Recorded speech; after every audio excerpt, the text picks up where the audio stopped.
Salut à toutes et à tous, c'est Ilyes. On se retrouve aujourd'hui pour une nouvelle interview. Cette fois-ci, j'ai le plaisir de recevoir une nouvelle fois Tarek, qui est le head coach de l'équipe nationale de Belgique de MMA, qui a réalisé des mondiaux tout simplement historiques. On est vraiment fiers de toute l'équipe ainsi que de Tarek, puisqu'ils ont décroché notamment la médaille d'or avec Patrick Abirora, qui n'est autre que le combattant de Tarek, qui est son entraîneur principal. On va en parler avec lui, on va parler des mondiaux évidemment, et on va se concentrer également sur Patrick Abirora justement.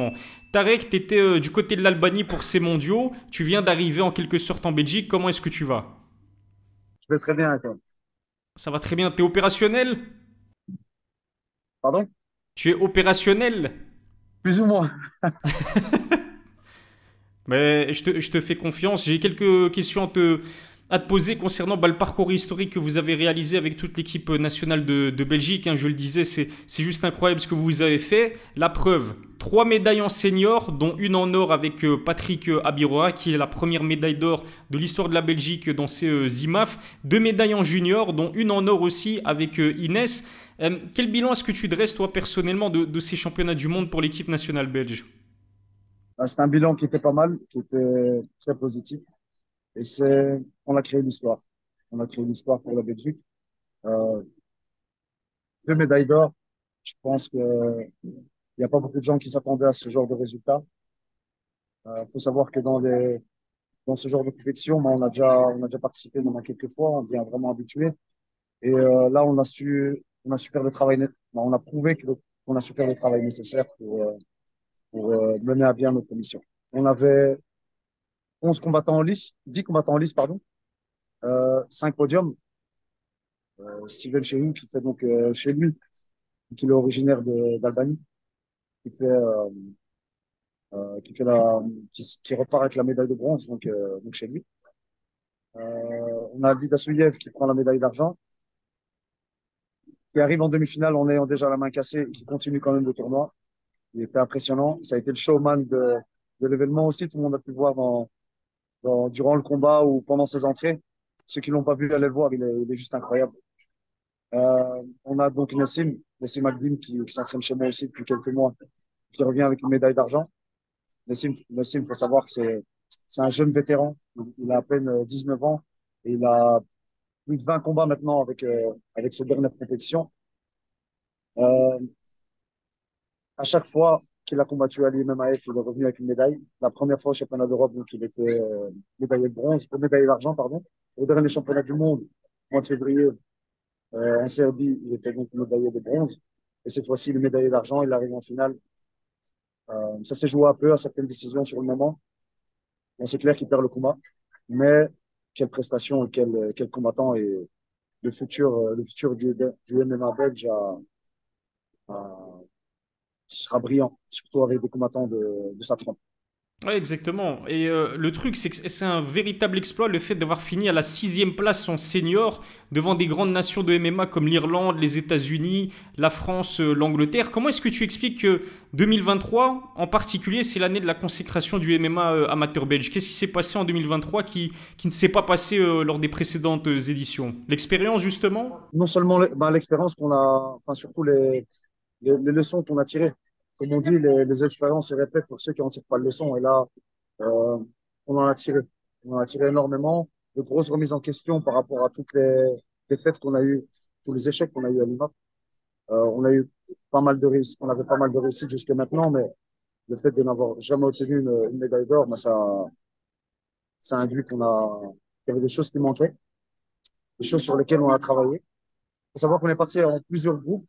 Moi, j'avais donc 3 combattants à ma charge. Donc, Nassim, Inès et Patrick. Il y avait la team Lacage de son côté et l'équipe, on va dire, flamande de son côté aussi. Franchement, chacun des autres groupes ont fait un travail formidable. La team Lacage, donc ils ont Islam et Maga qui ont préparé Morsar et Steven comme jamais. Ils ont aussi Kenny, leur préparateur physique. Et ils étaient prêts, ils étaient affûtés, ils sont expérimentés de cette configuration où tu dois combattre tous les jours. Et voilà, qui n'est pas évidente à faire, à préparer. Et aussi le fait d'aborder combat par combat, c'est pas une tâche facile. Et surtout le fait de s'adapter en fonction des blessures ou et de certains styles qu'on peut avoir comme ça du jour au lendemain face à nous. Et à ce niveau-là, je pense que ils ont fait un travail monstre. Nous, pour notre part, on a vraiment, comme je l'ai dit, là, on était dans une war zone pendant ces 4 derniers mois. Je leur ai fait de la guerre à la salle. Merci mes Patrick en tout cas, parce que moi, ça nous a rejoint que 3 semaines avant la compétition. Euh, donc ouais, ils étaient préparés comme jamais. On a pris tous les tenants et les aboutissants en compte. Et voilà. Et de notre côté, donc, on repart avec 11 combats, 10 victoires. Et j'aurais aimé avoir les 11 victoires, évidemment. Mais en tout cas, c'était un long travail qui a payé. Et la cerise sur le gâteau, Tarek, c'est évidemment la médaille d'or de ton combattant Patrick Abirora qui s'est imposé par chaos technique au troisième round. En plus de cela, contre un combattant du Tadjikistan, c'était en finale. Et on sait que le Tadjikistan, c'est une grande nation de la scène amateur du MMA. La preuve, c'est qu'ils ont fini premier. C'est la nation la plus titrée chez les seniors dans cette édition 2023 de l'IMAF. Cette victoire de Patrick, c'est la consécration absolue après toutes ces années de travail. J'imagine vraiment que de ton côté comme du sien, la médaille d'or au championnat du monde IMAF, c'était un objectif de longue date. Absolument, c'était l'objectif depuis la première fois où il a participé au championnat d'Europe, donc il y a quelques années. Il faut savoir que Patrick, c'est le plus gros bosseur que je connaisse, sans retirer, sans enlever ça à qui que ce soit d'autre. Mais honnêtement, quand je dis bosseur, c'est pas juste le fait de venir à la salle et de s'entraîner. C'est aujourd'hui, pour moi, même s'il a fait encore une dernière fois ses compétitions amateurs, c'est c'est Mhm. un pro dans la peau d'un amateur. Toute la gestion qui est autour, que ce soit la gestion de son poids, que ce soit la gestion, euh, comment dire, il y a énormément de paramètres à prendre en compte quand tu vas préparer l'IMAF. Je pense qu'il faudrait d'abord dresser le bilan avant de continuer à parler de ce qu'il a accompli. C'est que quand tu arrives à l'IMMAF, il y a une gestion du temps qui est. Tu as intérêt à préparer ta gestion du temps parce que dès que tu arrives, tout s'enchaîne très très vite. Et nous, justement, grâce à cette expérience, à chaque fois, on arrivait, euh, on arrivait prêt en termes de gestion de temps et de planification par rapport à la routine quotidienne. Mais quand tu arrives à Lima, on va dire que le premier jour, tu arrives. Nous, on arrivait le jour des tirages au sort, donc la veille des combats. Mhm. Donc tu arrives, tu vas faire certaines courses, tu vas chercher les accréditations, tu t'installes, tu checkes le poids avec tu compares la balance que tu as, que tu ramènes avec la balance officielle, les balances officielles que tu peux trouver dans plusieurs hôtels sur place. Euh, Évidemment, tu te nourris directement après pour reperdre le poids et cutter. Tu te reposes parce que le lendemain, tu te réveilles à 6h30 pour aller peser. Tu as une file monstrueuse à faire vu qu'il y a tous les combattants qui vont se peser en même temps, donc tu n'imagines même pas la file qu'il y a, surtout si tu te lèves à la dernière minute. Bon, évidemment, Patrick se levait 1 heure avant pour aller faire la file et pouvoir se peser le plus vite possible, pour pouvoir vite revenir, euh, faire la régène, déjeuner, et repartir pour se reposer vite fait, pour repartir et combattre quelques heures plus tard. Et remettre ça tous les jours. C'est un rythme soutenu, un rythme de dingue, et pour lequel il faut vraiment être préparé d'un point de vue, comme je te dis, gestion du temps, d'un point de vue mental, d'un point de vue émotionnel. Et c'est là-dessus c'est entre autres là-dessus qu'il a su faire la différence, grâce à toutes ces années d'échecs, on va dire. Euh, Encore une fois, pour revenir sur Patrick, il faut savoir qu'il se donne vraiment tous les moyens. Et là, c'était donc prévu que ce soit sa dernière compétition à l'IMAF, donc sa dernière compétition même amateur. Euh, il aurait pu avoir d'autres échéances en amateur juste après, mais on les a toutes annulées. On a vraiment tout misé sur cette IMAF. On a même pris donc les gants pro de Venom qu'il a Mhm. reçu pour pour la, le fait de poser les gants, ces petites, ces petits Mhm. protocoles qu'on effectue lorsqu'on on veut montrer, donc, on affiche qu'on va passer de l'amateur au professionnel. Donc, il faut déposer les gants par terre, quoi. Et, euh, et donc, ouais, c'était vraiment sa dernière compétition amateur. Il avait à cœur de prouver qu'il était capable de chercher donc, cet or. Et, qui, on sait, était tout ce qui lui manquait dans son parcours amateur. Il repart donc là sur 8 victoires d'affilée, Mhm. sur le doigt du monde. La médaille d'or contre le Tadjikistan, comme tu as dit, en finale. Bon, il tombe sur le Tadjikistan en demi-finale, Mhm. dans un combat qui était très, très rude. En finale, donc, il tombe sur le favori du tournoi, qui était dans l'autre poule, qui est donc le double champion d'Asie, triple champion du Tadjikistan, 2 fois vice-champion du monde. C'était un sacré client. Moi, ça faisait un an, plus d'un an que je connaissais ce combattant et que j'avais hâte qu'on puisse le combattre. J'étais sûr pouvait vraiment faire la différence face à lui. Je voyais vraiment Patrick au-dessus d'un point de vue physique, mental, technique. Et surtout, j'avais moi-même euh, en, en tant que personne qui participe au tournoi, j'avais à cœur de vraiment montrer qu'on pouvait arriver dans ce genre de configuration et s'imposer avec un style qu'on n'a pas l'habitude de voir. Donc moi, vraiment, je tenais à cœur à marquer l'histoire de mon côté et à arriver et à montrer qu'on pouvait gagner d'une autre manière qu'en accrochant quelqu'un en accrochant ses jambes ou le garder dans un body lock contre la cage ou au sol pendant 3 x 3. On pouvait s'imposer avec le striking. Là, je suis vraiment content. On est plus on peut ouvrir une voie aujourd'hui. On a ouvert une voie, on a ouvert une porte qui donne matière à réflexion et de préparation pour la suite, qu'on puisse s'imposer de cette manière-là aussi dans ce genre de configuration alliée. Ah ouais, vous êtes imposé avec la manière. Je sais qu'il y a d'autres combattants qui ne s'y sont pas pris de cette façon, hein, qui se contentaient entre guillemets de contrôler leurs adversaires au sol pour emporter les combats. C'était pas votre cas, c'était pas le cas de Patrick. Et c'était l'autre question que je comptais te poser, Tarek. Moi personnellement, j'ai senti que Patrick avait pris énormément en maturité.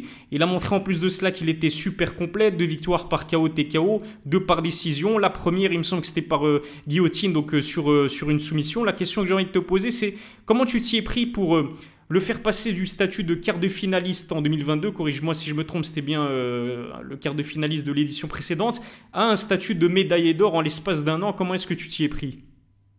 J'aurais aimé te dire que c'est de la chance, parce qu'il y a une part de chance dans les tournois, on va pas se mentir. Il y a une part de chance dans les tournois, de par la poule dans laquelle tu es. Mais là, honnêtement, et c'est pas parce que c'est mon gars, mais la poule qu'il a eue était la plus dure. Donc le premier tour, il tombe sur Luca Mele, donc c'est un Italien qui a été très expérimenté, énormément de combats, plusieurs fois champion de. En gros, à chaque fois en welterweight, celui qui Mhm. représente l'Italie, c'est lui, à chaque année là, à Lima. Euh, Évidemment, on établit toujours, je vais pas dire un game plan, mais une tactique pour aborder le combat et essayer de finir ça le plus vite possible. Là, le but du tournoi, ce qu'on avait vraiment préparé, c'était vraiment de finir chaque adversaire rapidement. C'était pas vraiment le cas, mais, euh, mais qu'en parallèle, que même si ça devait durer, on puisse faire suffisamment de dégâts, Mhm. qu'on puisse marquer assez de points, que même si après ça va au corps à corps, la lutte, tout ça. En fait, le but là vraiment, c'était de, pour répondre vraiment à ta question, euh, à force d'observation et de préparation pour ces tournois, ben, il y a toujours matière à réflexion. Et là, je me suis dit, on va vraiment continuer à développer son style, qui non seulement va lui permettre de briller sur la scène professionnelle, parce qu'il n'y a rien à faire quand tu es un finisseur et que tu es un striker et que tu finis le combat, c'est toujours plus divertissant, c'est plus offrant, c'est plus divertissant et ça a plus de valeur, Ouais. même d'un point de vue de négociation avec les promotions par la suite. Mais surtout, j'ai vraiment essayé de développer une méthode avec laquelle il pouvait s'imposer avec son striking contre, Mhm. on va dire, 90% des gars à l'IMAF qui sont là pour lutter. En gros, l'objectif, c'était vraiment de développer des attaques qu'ils ne pouvaient pas défendre et que nous, on puisse développer une défense pour neutraliser toutes leurs attaques. Et à ce moment-là, ça renverse la vapeur et ça nous permet de prendre les rounds. C'est notre manière, à nous, de voler les rounds. Ils ont Mhm. l'habitude de voler les rounds Ouais. d'entrée de jeu, ils viennent, ils te ramènent directement au sol et ils te gardent là, que même si tu te relèves à la fin du round, bah, des fois, tu es un peu mort ou tu n'arrives pas même à scorer ou tu n'oses pas trop boxer parce que tu as peur de te faire ramener au sol encore une fois. Donc là, Patrick, ce que j'ai fait, c'est que je vais développer un style de pression. C'est vraiment plus que nécessaire pour l'entame, pour le tournoi tout court. C'est que Patrick, généralement, c'est quelqu'un qui va plus bouger au centre de la cage, plus bouger même en retrait. Là, le but, c'était vraiment qu'il mette la pression directement, qu'il frappe fort, qu'il frappe dur, qu'il frappe juste, à une certaine distance. Il y a beaucoup de choses qui ont été travaillées de manière plus précise que je vais pas ennuyer les gens à détailler tout de suite. Mais ce que je veux dire, c'est on a vraiment travaillé un style de pression qui fait qu'on puisse scorer rapidement en striking. Mhm. Que même si après ça va en lutte ou quoi que ce soit, bah que ce qu'on a fait offensivement n'égale pas ce que eux essaieront de faire offensivement. Donc, et là, tout le monde l'a vu, son travail de défense à la cage, bah, c'est plus le même. Mhm. Et, c'est plus la même personne que lors des derniers IMAP. Pour ça, évidemment, je tiens à remercier énormément le Tristar Gym qui nous a accueillis, euh, auprès desquels j'ai vraiment appris énormément. Pareil pour Aldric Cassata, chez qui on était cet été. Et aussi mon ami Johnny Frachet, qui nous a énormément aidé aussi cet été. Comme j'ai dit à Johnny quand on était sur place, c'est victoire, c'est aussi la sienne, parce qu'il y a contribué. Il y a contribué d'une certaine manière, tout comme Aldric, tout comme les Tristar Gym, et je leur en suis énormément reconnaissant. Euh, le fait d'avoir d'autres pédagogies, le fait d'avoir des partenaires d'un certain calibre dans ces clubs-là, ben ça nous fait évoluer. Et surtout, ça conforte Patrick sincèrement en confiance par rapport à ce qu'il va acquérir comme technique et ce qu'il va maîtriser juste avant d'arriver dans une compétition comme celle-ci. Et honnêtement, c'est un mélange de plein de choses, euh, plein de gens qui ont contribué. Évidemment, même si je suis son head coach, moi, je suis pas le seul, il y a aussi ses partenaires d'entraînement. Il y a aussi Salvatore qui m'aide beaucoup, Salvatore Liga qui m'aide beaucoup pour le grappling et pour le sol. On a pu le voir à deux reprises. Il prend la montre sur des gars qui dominent tout le monde au sol. Donc, pour Marco Garev, le deuxième combat, qui était le champion d'Europe en 2021. Et évidemment, le dernier, donc le champion là, tu vois. Et donc, voilà. Ouais, c'est incroyable. En fait, en plus de la médaille d'or, vous avez marqué les esprits. C'est vraiment ça. Vous avez marqué les esprits en plus de la médaille d'or. Et tu as anticipé ma prochaine question il y a quelques instants où je comptais te demander, avec cette belle performance, cette belle prestation, cette médaille d'or, du coup, le fait qu'on l'ait vu déposer les gants, comme tu nous l'as dit, pour marquer, ben, il a fini le jeu au final chez les amateurs. Alors, c'est quoi la suite, Tarek, pour Patrick? Est-ce que potentiellement il peut participer peut-être à un dernier combat, je pense à l'AEF numéro 5 en janvier 2024 avant d'entamer une carrière professionnelle, ou c'est définitivement mort? Là, le prochain combat de Patrick Abirora se fera certainement chez les pros. Si oui, est-ce que tu as peut-être des infos à nous donner, une organisation, un adversaire? Je suis preneur. Ben, il termine sa carrière amateur sur le poids du monde. Je pense que ce serait pas très intelligent de faire encore un combat amateur enfin, ça ne servirait même plus à rien. Je pense que là, tout le monde l'attend sur le circuit pro. Il a fait ce qu'il avait à faire en amateur.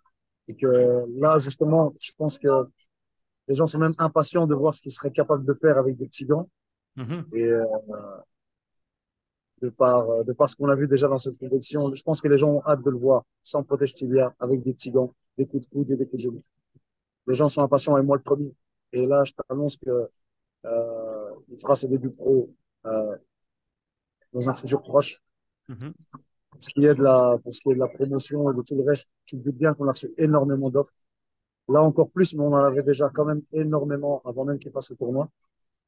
Là, honnêtement, ça a encore plus explosé. Euh, c'est toujours bien d'avoir des options, comme on dit. C'est bien d'avoir des options avant de commencer. Là, tout est en train de se dessiner et je laisse à Patrick évidemment l'esprit de rester connecté. Magnifique, ça sent bon, hein, ça sent bon. Donc normalement, si j'ai bien compris, le prochain combat de Patrick se fera bel et bien chez les professionnels. Reste à déterminer dans quelle organisation, évidemment, en ayant la médaille d'or et avec la façon avec laquelle il a remporté cette médaille d'or, avec son style, comme tu l'as dit, de pression, énormément d'agressivité, des finishes. Bah, j'imagine que les plus grandes organisations du monde vont se l'arracher, et c'est tout bénéf pour toi aussi, pour ton travail, encore une fois, de longue haleine.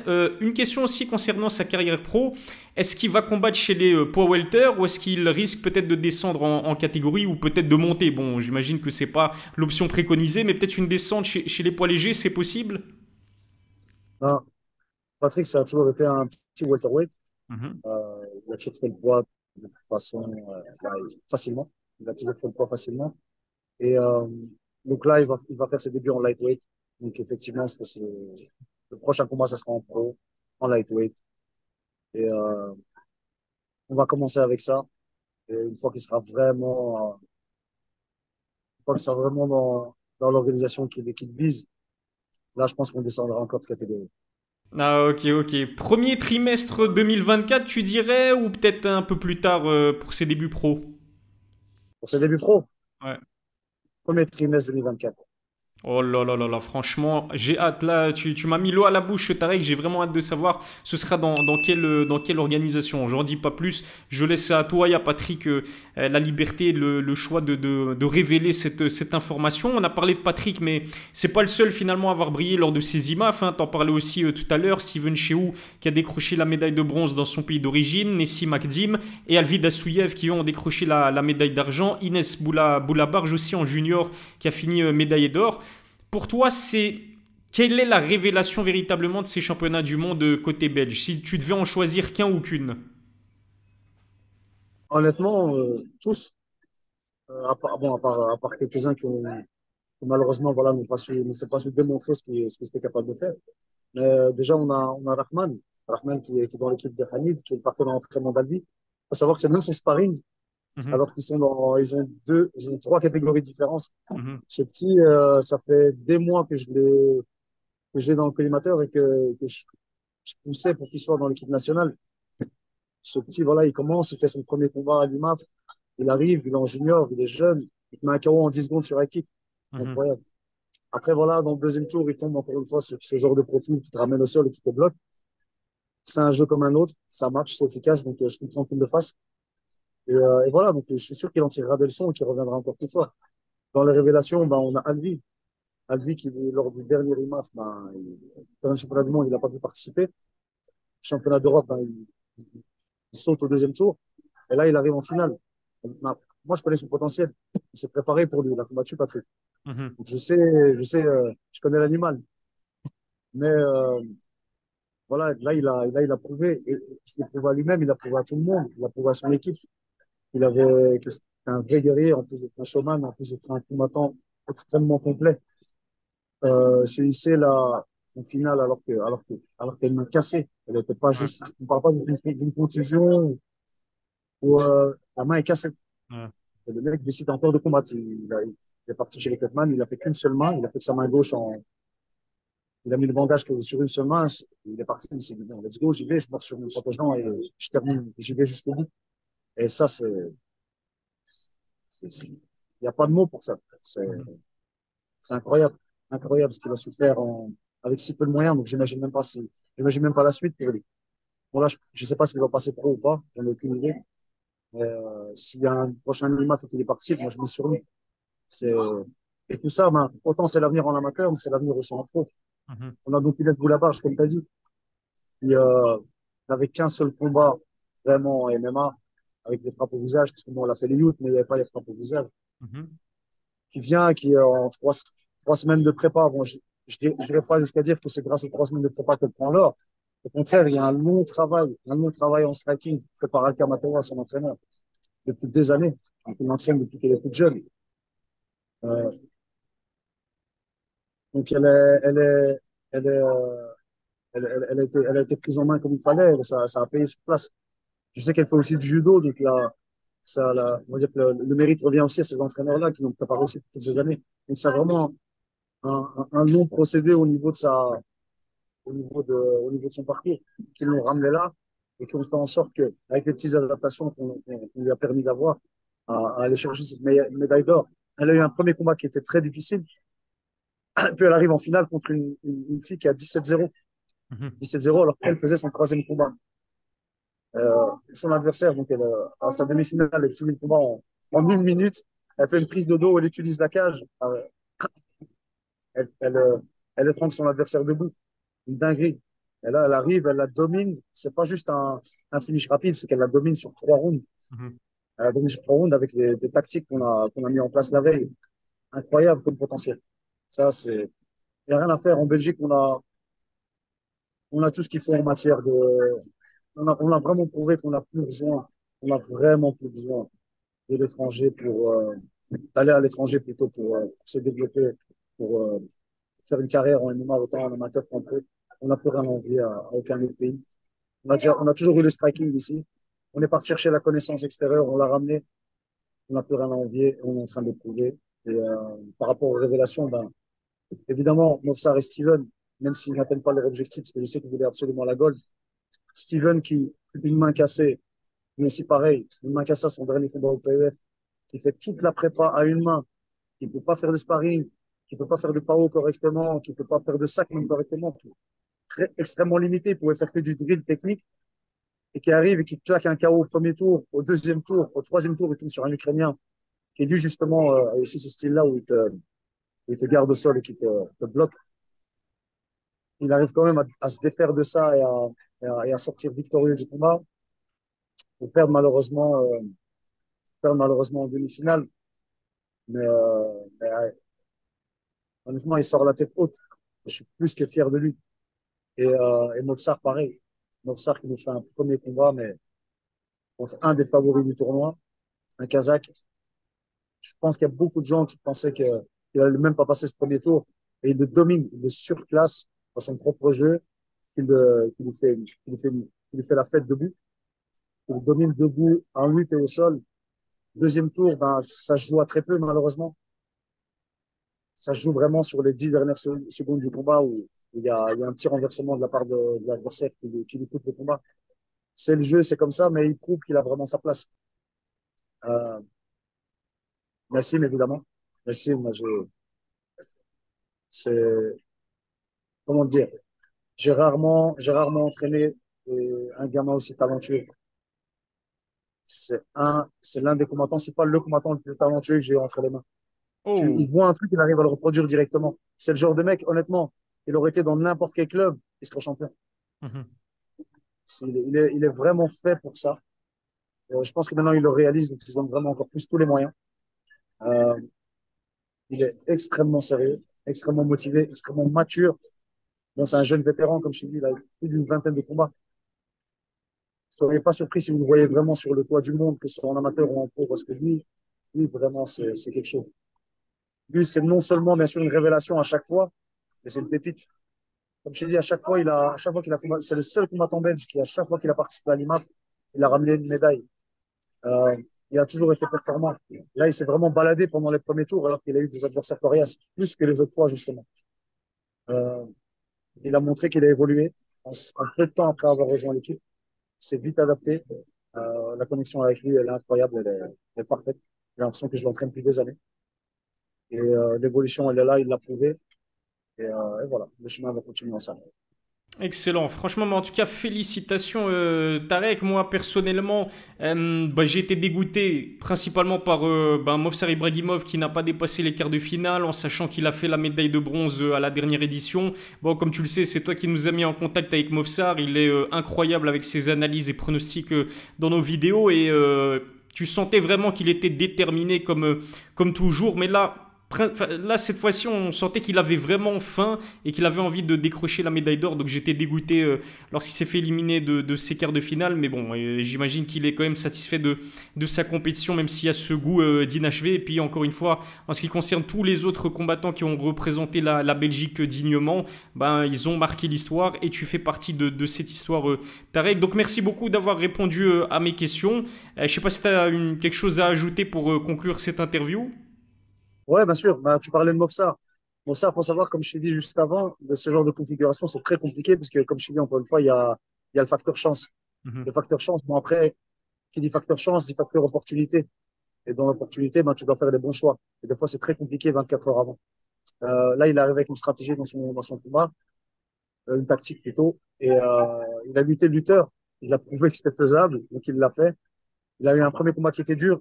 Dans le deuxième tour, il tombe sur le champion junior qui vient de monter en senior, Otabek. Et c'est lui qui gagne le tournoi au final. Donc, tu vois, c'est très compliqué à ce niveau-là. Comme je te dis, pour moi, je sais qu'il a sa place. Il le sait très bien. C'est très frustrant comme résultat, évidemment. Moi, j'étais hyper dégoûté. C'est mon petit frère. Franchement, il a une place spéciale. Donc, Mozart, il a vraiment une place spéciale. Il est, que ce soit sa personnalité, il est hyper attachant. Vous le voyez tous là dans la chaîne. C'est pas pour rien même que je te l'ai recommandé. C'est un jeune garçon qui est très intellectuel. Euh, il est, il est très réaliste aussi par rapport à lui-même à tout niveau. C'est pour ça que voilà, je sais c'est dur à digérer. C'était d'autant plus compliqué à digérer pour nous aussi parce que ces objectifs sont les nôtres aussi, du coup. Moi, d'un point de vue amical et du point de vue de ses entraîneurs aussi, pareil. Ils font un boulot monstre. Et moi, je sais que mon petit frère, il va tout arracher en pro. Il va tout arracher en pro. Ils sont pas prêts pour lui. Ils sont pas prêts parce que là, on voit très bien qu'il évolue à chaque fois. Mhm. Là aussi, il l'a montré. Ça s'est joué vraiment à très peu. Et moi, je lui souhaite que le meilleur pour le pro. Et, là, ce qu'il a manqué de peu pour à accomplir en amateur, je suis sûr qu'en pro, ben, ça sera l'inverse. Ciao. Inch'Allah. Mais en tout cas, j'ai hâte de voir les débuts pro de Movsar, les débuts pro de Patrick Aperoa. Et encore une fois, merci beaucoup, Tarek, d'avoir répondu à mes questions. Et merci et félicitations surtout après ces très belles performances. Bah écoute, à la prochaine pour une nouvelle interview, hein, Tarek.